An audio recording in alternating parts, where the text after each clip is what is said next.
Allez, ala barakatillah. Bismillahir Rahmanir Rahim.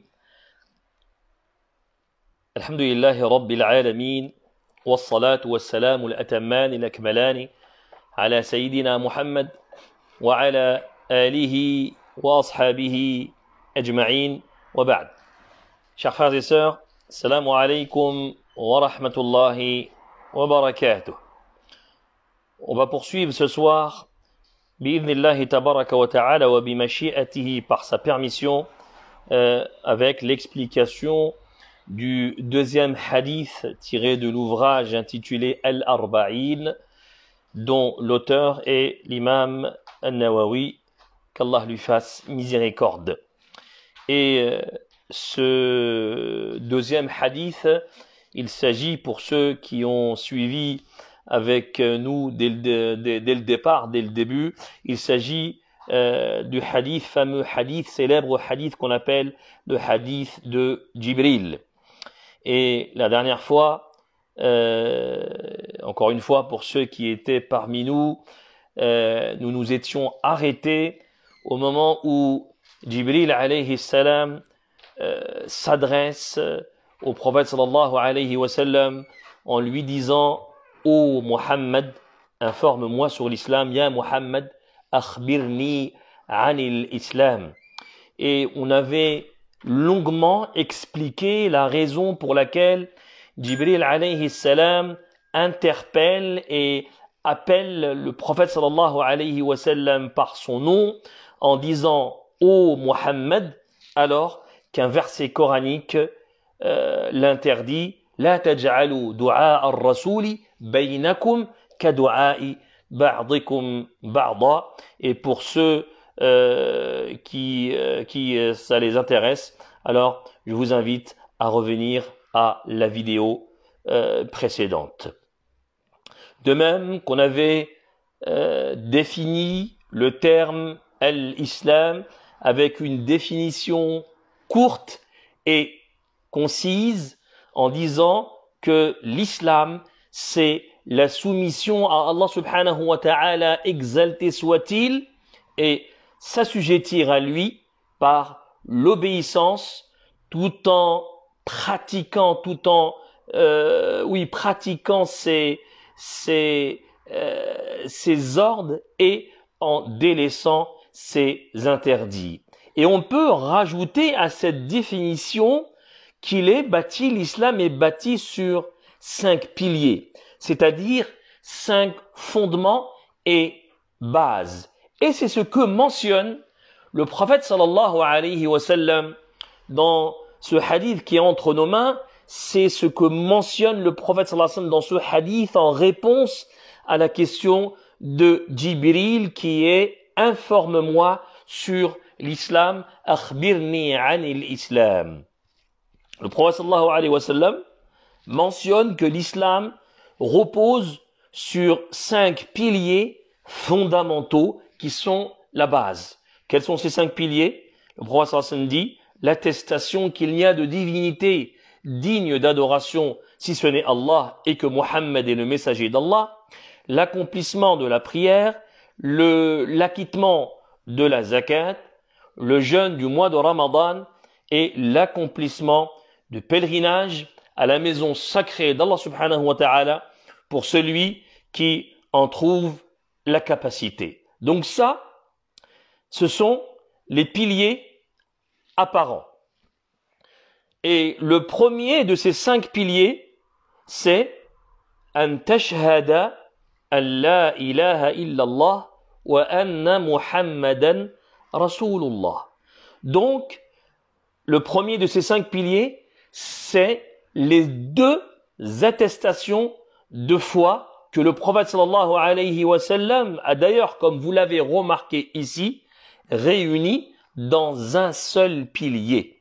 Quand on dit attestation, cela implique implicitement qu'il y a les 2 attestations. Quand on parle de l'attestation, il s'agit des 2 attestations. Attester qu'il n'y a de divinité digne d'adoration si ce n'est Allah, et attester que Muhammad est son messagers. Le prophète sallallahu alayhi wa sallam, dans ce hadith, il les a réunis.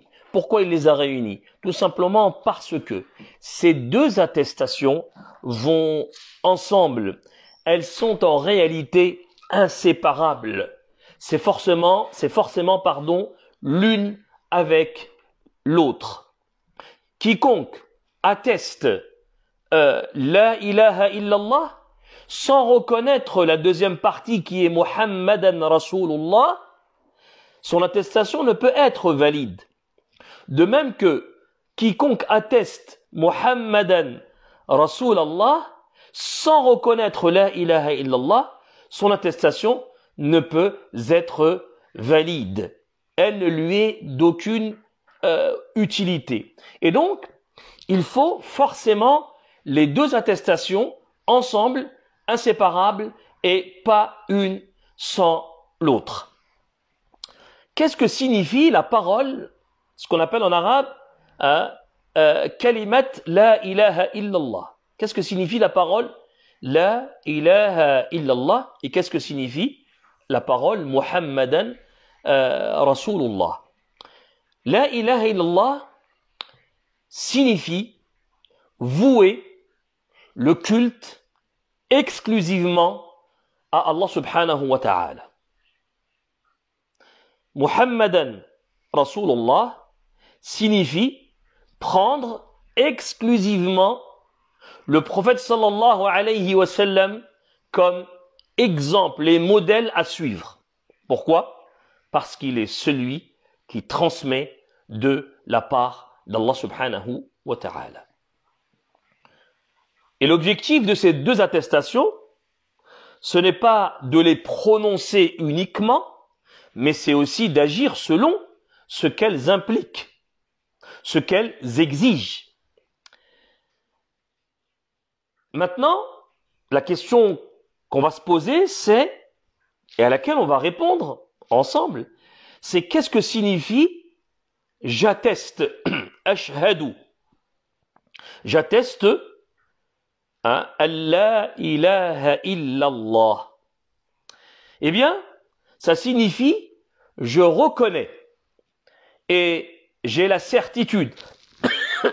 Pardon. Ça signifie je reconnais et j'ai la certitude et la conviction ferme de par mon cœur qu'il n'y a de divinité digne d'adoration si ce n'est Allah subhanahu wa ta'ala. Ainsi, nul est en droit d'être adoré, ni prophète, ni homme vertueux, ni ange, ni djinn, ni créature, ni création, sauf Allah subhanahu wa ta'ala. Et on dit, tout ce qui est adoré en dehors d'Allah subhanahu wa ta'ala est faux. Et il faut noter que la ilaha illallah ne signifie pas, comme certains le traduisent, pas de divinité sauf Allah. L'objectif de cette kalima, de cette parole, son sens profond, ce n'est pas le rejet des divinités. Les divinités existent et elles sont nombreuses. Et ce n'est pas non plus, il n'existe, la ilaha illallah, il n'existe pas de divinité sauf Allah. Celui qui le traduit ainsi, ce n'est pas correct. Celui qui le comprend ainsi, ce n'est pas correct. Puisque comme je vous le disais, il existe des divinités, elles sont nombreuses, elles ont été adorées depuis l'ère du shirk, et elles seront toujours adorées, c'est la loi d'Allah subhanahu wa ta'ala sur terre, et ce jusqu'à l'avènement de l'heure. Donc le sens ou le véritable sens de la ilaha illallah, c'est Allah seul, exalté soit-il, mérite l'adoration. Conformément à ce qu'Allah subhanahu wa ta'ala lui-même dit dans le Coran et le Karim, ذَلِكَ بِأَنَّ اللَّهَ هُوَ الْحَقِّ وَأَنَّ مَا يَدْعُونَ مِن دُونِهِ هُوَ الْبَاطِلِ وَأَنَّ اللَّهَ هُوَ الْعَلِيُّ الْكَبِيرُ. C'est ainsi qu'Allah est lui le vrai, alors que ce qu'ils invoquent en dehors d'Allah subhanahu, en dehors de lui est faux. C'est Allah qui est le sublime, le grand. Et c'est pour ça que lorsque j'atteste que j'atteste, je dis la ilaha illallah, j'atteste, ashhadu, j'atteste qu'il n'y a point de divinité digne, hein, d'adoration ou qui mérite l'adoration si ce n'est Allah subhanahu wa ta'ala. Lorsque je dis, hein,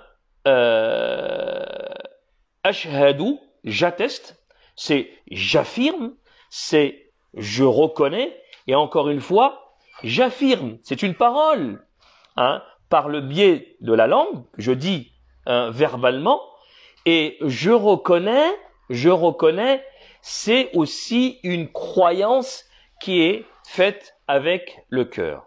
Donc ça, c'est ce qui concerne, j'atteste qu'il n'y a de divinité qui mérite l'adoration si ce n'est Allah subhanahu wa ta'ala. J'atteste que la ilaha illallah. En ce qui concerne la deuxième partie de l'attestation ou de la kalima, j'atteste que Muhammad est Rasulullah, j'atteste que Muhammad est messager d'Allah. Ce qui signifie de même que j'atteste, je reconnais et j'approuve de manière apparente et de manière cachée, apparente par le biais de la langue et cachée par le biais du cœur, que Muhammad est abduhu, serviteur d'Allah subhanahu wa ta'ala, et il est son messager, envoyé par Allah subhanahu wa ta'ala à l'ensemble de la création, qu'il soit djinn ou homme. De plus, attester que Mohammed est son messager et messager de Dieu implique, de l'obéir dans ce qu'il a ordonné, 2, de croire à tout ce dont il a informé, 3, de délaisser ce qu'il a interdit et ce contre quoi il a mis en garde, et enfin, 4, de n'adorer Allah subhanahu wa ta'ala que par ce qu'il a légiféré. Le deuxième pilier, le prophète dit an tuqima as-salat, la prière. Donc, l'islam d'un serviteur ne s'accomplit que par la prière et plus particulièrement par l'établissement de la prière. Car le prophète sallallahu alayhi wa sallam a dit an tuqima as-salat. Et an tuqima as-salat, on pourrait le traduire par établir, que tu établisses la prière. Et on peut remarquer que l'ordre d'accomplir la prière qu'on rencontre dans les versets coraniques ou dans les paroles prophétiques comme ici, ce n'est jamais prier. Allah Azza wa Jalla ne dit jamais dans le Coran al-Karim prier. Le prophète sallallahu alayhi wa sallam de même ne dit jamais prier. Et donc, comme on le voit ici clairement, le prophète sallallahu alayhi wa sallam n'a pas dit l'islam consiste à prier, mais plutôt il dit l'islam consiste à tuqim as-salat, à établir la prière. Et c'est pour ça qu'il dit le terme an tuqim as-salat. Quand on regarde le Coran al-Karim, pareil. Dans le Coran al-Karim, il n'y a pas un verset, pas un seul, avec le terme sallu, prier, sans aqimu. Et donc les versets qu'on retrouve, toujours le mot qui est lié à salat, c'est aqimu, tel que wa aqimu as-salat. On retrouve wal muqimin as-salat, wa aqimi as-salat. Et donc on parle de iqamatu salat et pas de ada'u salat. Nuance. Établir la prière, c'est beaucoup plus que faire ou accomplir la prière. Et ce qui est voulu, en plus de ada'u salat, en plus de l'accomplissement de la prière, ce qui est voulu, c'est aussi l'établissement de la prière. Et l'établissement de la prière, ça implique, premièrement, de prier exactement comme priait le prophète sallallahu alayhi wa sallam. Conformément à sa parole, sallu kama ra'aytumuni usalli. Il dit, ça signifie prier comme vous m'avez vu prier. Autrement dit, prier de la même manière que moi. Ne rajoutez rien. n'enlevez rien. Priez comme vous m'avez vu prier. En termes de salat, ce qu'on appelle, en termes de ibada, hein, en arabe on dit c'est tawqifi. C'est-à-dire qu'en fait, hein, tu ne peux pas toi faire un effort d'interprétation. Prier comme le prophète a prié. C'est-à-dire que tu ne peux pas rajouter ou retirer. C'est pas possible. Tu ne peux pas ajouter. Exemple, la prière de l'Asr, c'est 4 unités hein, de prière. Tu ne peux pas, toi, dire on va faire un peu mieux que ce que le prophète faisait. On va faire 5 unités. Non. Hein. Prier comme vous m'avez vu. Le prophète sallam, lorsqu'il a prié, il commence par être debout après takbirat al-ihram. Il commence plutôt il fait en premier l'inclinaison avant la prosternation. Tu ne peux pas toi aujourd'hui dire je vais d'abord me prosterner et ensuite m'incliner. Sallu kama ra'aytumuni usalli, priez comme vous m'avez vu prier. Et donc ça fait partie de l'établissement de la prière. Mais l'établissement de la prière implique aussi la concentration.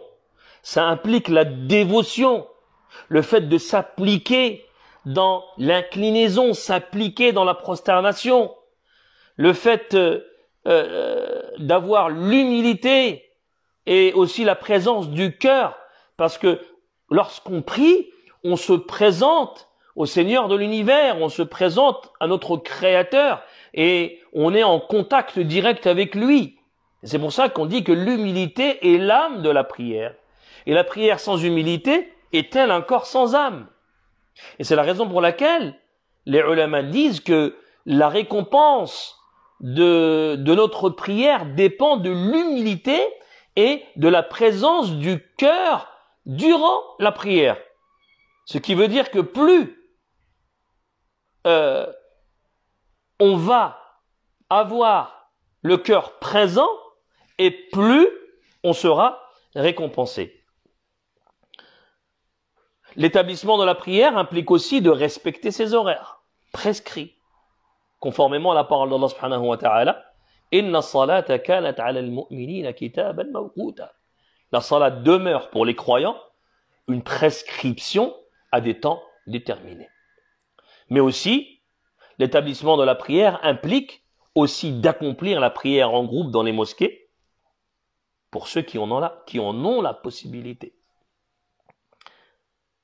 Et donc à travers ça, on voit la différence entre ce qu'on appelle en arabe ada ou salat et iqamatu salat.